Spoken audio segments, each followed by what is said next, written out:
In the small, bustling town of Greenfield, nestled between rolling hills and a sparkling river, lived two old friends who were as different as night and day. Mr. Timekeeper, a tall, lean man with a perpetual twinkle in his eye, was known for his punctuality and his love for clocks. His best friend, Mr. Moneybags, was a stout, jovial man who carried a leather pouch filled with coins that jingled with every step he took. Despite their differences, they shared a common passion, teaching the youth of Greenfield the value of time and money. One sunny afternoon, as the town square buzzed with activity, Mr. Timekeeper and Mr. Moneybags sat on a bench under the shade of an old oak tree.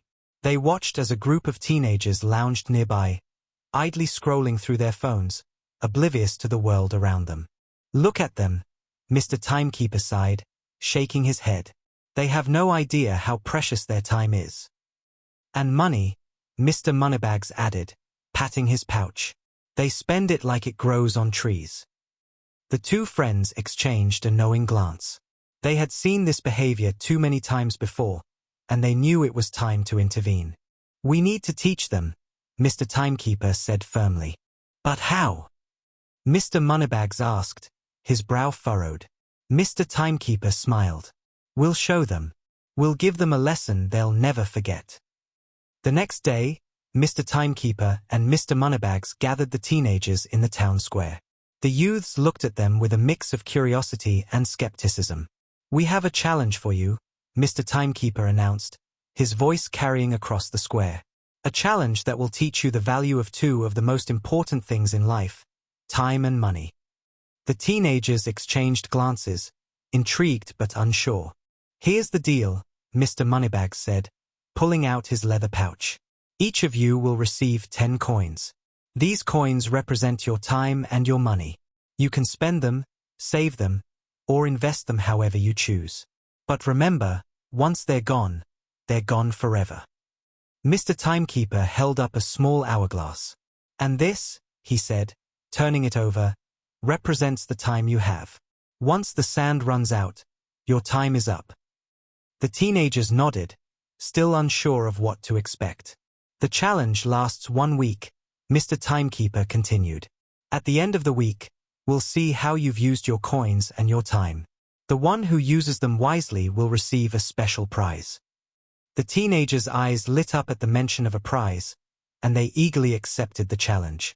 The first day of the challenge began with a flurry of activity. The teenagers, excited by their newfound wealth, rushed to the local market to spend their coins.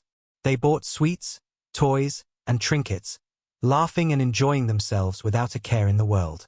One boy, named Jack, spent all 10 of his coins within the first hour.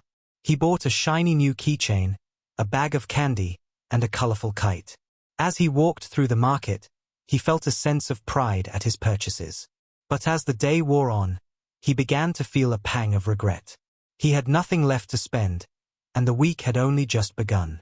Meanwhile, a girl named Lily decided to save her coins.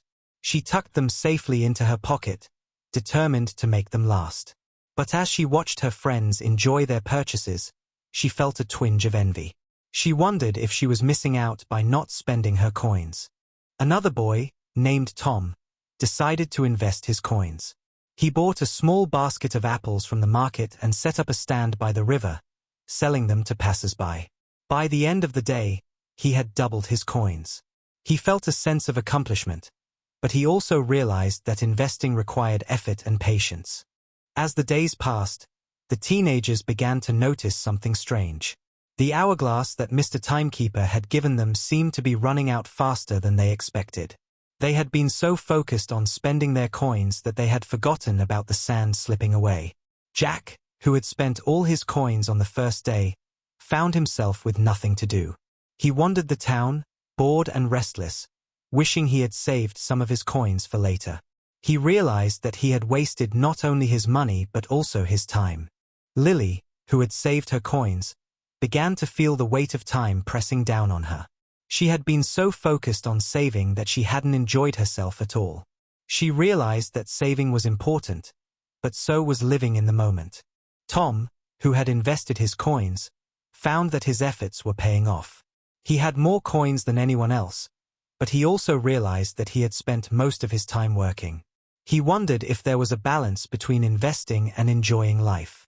At the end of the week, the teenagers gathered in the town square to meet with Mr. Timekeeper and Mr. Moneybags. They looked tired and worn, but also wiser. "So," Mr. Timekeeper said, looking at each of them in turn, "what have you learned?" Jack spoke first. "I learned that spending all my money at once left me with nothing. I wasted my time and my coins." Lily nodded. "I learned that saving is important, but so is enjoying the moment. I was so focused on saving that I didn't have any fun." Tom smiled. "I learned that investing can pay off, but it takes time and effort. I also realized that I need to find a balance between work and play." Mr. Timekeeper and Mr. Moneybags exchanged a satisfied glance. "You've all learned valuable lessons," Mr. Timekeeper said. "Time and money are both precious resources. Once they're gone, you can never get them back. The key is to use them wisely." Mr. Moneybags held up his leather pouch. "Money is like time," he said. "You can spend it, save it, or invest it. But no matter what you do, you should always be mindful of how you use it." The teenagers nodded, their eyes filled with understanding. Mr. Timekeeper and Mr. Moneybags handed each of the teenagers a small, intricately crafted clock. The clocks were beautiful, with golden hands and delicate engravings. "This is your prize," Mr. Timekeeper said. "A reminder of the value of time and money. Use it wisely." The teenagers thanked their mentors, their hearts filled with gratitude. They knew that the lessons they had learned would stay with them for the rest of their lives. As they walked away, Jack, Lily, and Tom looked at their clocks and smiled. They knew that they had been given a gift more valuable than any coin or trinket. They had been given the gift of wisdom. And so, in the town of Greenfield, the youth learned to treat their time like money, and their money like time. They learned to spend, save, and invest wisely, and to always be mindful of the precious resources they had been given. And from that day forward, the town of Greenfield thrived, not just in wealth, but in wisdom as well.